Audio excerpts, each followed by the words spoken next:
वरिष्ठ नेता और पूर्व विधायक मैनुअल हक का पार्थिव शरीर रविवार देर शाम कोलकाता से फरक्का पहुंचते ही पूरे इलाके में शोक की लहर दौड़ गई।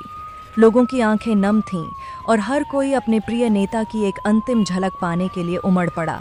इस बीच उनका पार्थिव शरीर उनके पैतृक गांव तिलडांगा ले जाया गया, जहां समर्थकों, शुभचिंतकों और क्षेत्रवासियों ने गमगीन माहौल में अंतिम दर्शन किए। मैनुअल साहब अमर रहें के नारों से पूरा इलाका गूंज उठा।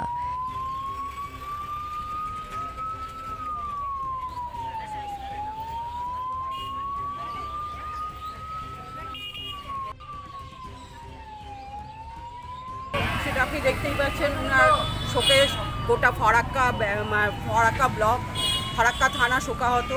খালি কংগ্রেস নয়, যেমন কংগ্রেসের উনি বিধায়ক ছিলেন, প্রাক্তন বিধায়ক, যেমন কংগ্রেসীরা দুঃখিত, তেমনি এখন সহসভাপতি হিসাবে তৃণমূলের ছিলেন, তৃণমূলরাও ততটাই দুঃখিত, বিজেপিও ততটা দুঃখিত, সিপিএমরাও ততটা দুঃখিত। মানুষটা এতই জনপ্রিয় ছিল, মানুষটার ফ্যাক্টর করে না উনি কোন রাজনীতি দলের ছিলেন, মানুষটা অ্যাকচুয়ালি মানুষের পাশে দাঁড়াতেন। তার জন্য আজকে দেখতে পাচ্ছেন মানুষের দল। তো আমরাও খুব শোকাহত, এই মানুষটাকে আমরা চিনতে পারছি না, আমাদের চোখে অটোমেটিকলি জল আসছে। মানুষটা আজকে আমরা অভিভাবক হারা হলো, ফারাক্কা ব্যারেজ আজকে অভিভাবক হারা হলো। এই ঘাটতি কেউ কোনোদিন পূরণ করতে পারে না, আর দ্বিতীয় মহিলাকে জন্ম হবে না এই মাটিতে।